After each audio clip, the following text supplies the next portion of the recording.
Section A, Effective Communication. To communicate effectively, it's important to be positive, avoid negative messages, and act respectfully toward others. Use I messages. In other words, don't accuse the other person. We'll discuss I messages more in just a few minutes. State the problem clearly, and state the problem's consequence or impact. If possible, it's also a good idea to state how you'd like to see the problem solved. Listen and work to understand the other point of view. If you don't understand the other person's position, don't be afraid to ask questions. Plan ahead. Think about the issue ahead of time, and if you think it will be helpful, write out the problem, how it impacts you, and what you want done. At the beginning of this section, we saw a person reacting very negatively on the phone. Although it may feel good to vent about a problem, it usually makes other people want to end the conversation rather than solving the problem. To communicate positively, use a calm, positive voice rather than accusations or anger. In this example, we'll start by seeing what not to do. Is this quality heating repair?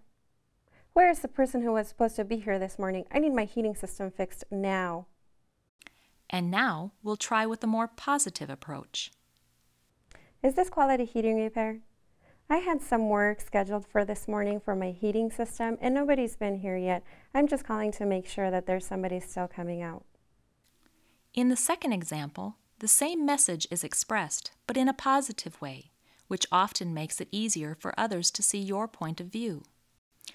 If you feel yourself getting angry during a conversation, just remember that you're better off calming down and communicating in a positive, friendly way.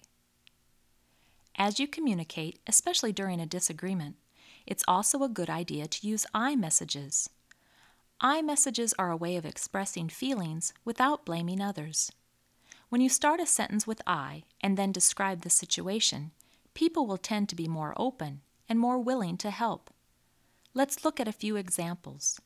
Again, we'll start with what not to do. Well, you guys are just trying to rip me off. These late charges are ridiculous. You don't care about anything but making money. And now the same idea using I messages. I noticed that my utility bill comes before my paycheck. I can't pay it right away, and I end up getting late charges. What options do I have? Notice how starting a sentence with I rather than you can change the tone of the entire conversation. Let's look at one more example. You need to fix my heating system now, or you will be sorry. Now with an I message. I'm worried that if my heating system doesn't work properly, my children may become sick. Notice how the speaker not only used an I message, but also stated her problem clearly and stressed the consequence or impact of the situation, specifically that her children may become sick. By stating the impact on you and your family, you let other people know why they should help you. It makes them want to get involved and solve your problem. In addition, it's a good idea to let others know what you'd like to accomplish. People will be more likely to help if they clearly understand what you need. I notice that my utility bill comes before my paycheck. I can't pay it right away, and I end up with late charges. I would really like to change the day I'm billed each month. I'm really worried that if my heating system doesn't work properly, my children may become sick. I'd really appreciate it if somebody can come out today and take a look at it. In these examples, the speaker has clearly expressed her needs. However, as you know, this won't guarantee that she'll get what she wants. Oftentimes, people have a good reason for not doing what you want. Unless you listen to the other person and understand both sides of an issue, it's hard to solve problems. As you communicate, one of the best things you can do is to listen carefully. To be a good listener, give the other person an opportunity to explain their point of view. It can be helpful to restate their position back to them. This will guarantee that there's no confusion, and you'll show that you understand what they are saying. Once you understand the issue clearly, ask for suggestions on how the problem can be resolved, and then, if possible, suggest your own solutions. If you realize that the person you're talking with doesn't have the ability or authority to help you, it's okay to ask for a manager or ask for a referral to a different organization that may be able to help find a solution. As you communicate back and forth, be willing to negotiate. Once you come to an agreement, be sure you live up to your part of the deal. In this example, notice how good listening skills helps to resolve the problem. Hello, Quality Heating Repair. Yes? I had some work scheduled for my heating system this morning and nobody's been here yet. I'm just calling to make sure there's still somebody coming out. I'm sorry, I know we were supposed to have someone out there this morning, but our service technician just quit, and we really don't know what to do. Well, I understand that people sometimes quit, but I'm still concerned. My house is getting colder and I'm afraid my children may become sick. Is there somebody else that you can send out? Tell you what, because of your situation, I'll make a note for one of our other technicians to make your house a priority.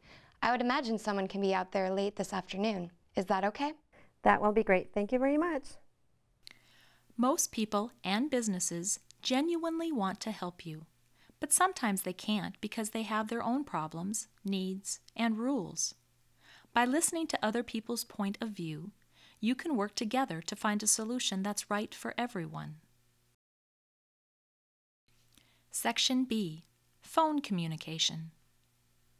People do a lot of their communicating over the phone, which is why telephone communication skills are so important. If you are on the phone, try to follow the tips we've covered so far. Be positive. Use I messages. State the problem clearly. State the problem's consequence and state how you'd like to see it solved. Listen and plan ahead so you know what you want to accomplish before you call. In addition, while you're on the phone, it's a good idea to write down the names and phone numbers of the people you end up talking to. This will help if you need to follow up on the call in the future. Section C. Written communication. When writing a letter or using email, it's again very important to use the communication tips we've discussed so far. In addition, reread your message several times. Check it for proper spelling and grammar, and don't forget to save a backup copy in your files. If you're sending a letter through the mail, be sure to date and sign it. Be sure to send all correspondence to the correct person. If you think it will help, take photos of the problem. Send one copy of each photo with your letter and keep backup copies for your files. Section D. Nonverbal communication. Nonverbal communication, or body language, is the message you send through your physical appearance, such as your facial expressions, the position of your arms, or the way you hold your body. In fact, your body language can often say more than your words. For example, your body language may be saying, "I'm angry," "I'm not interested," or "I'm excited."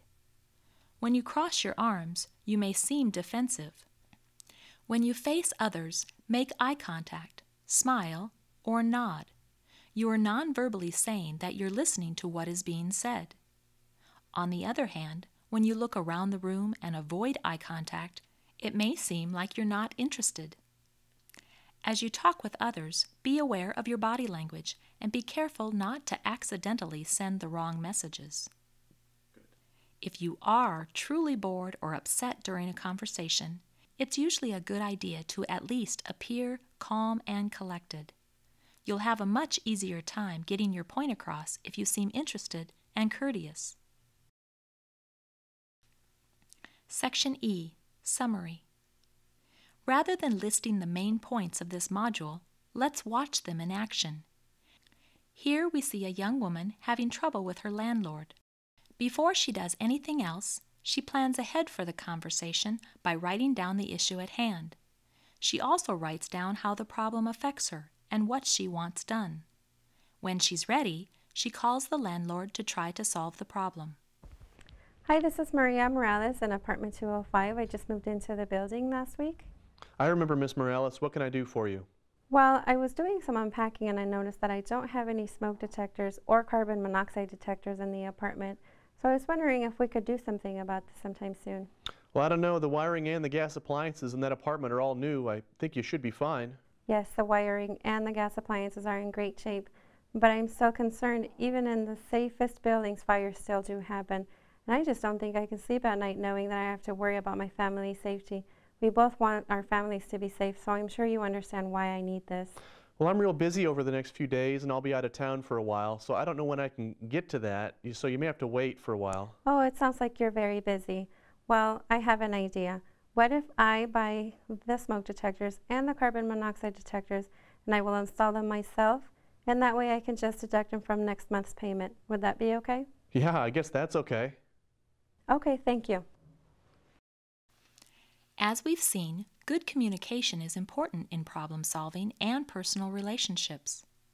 Although it may take some practice to develop communication skills, they can be indispensable when you need to solve a problem.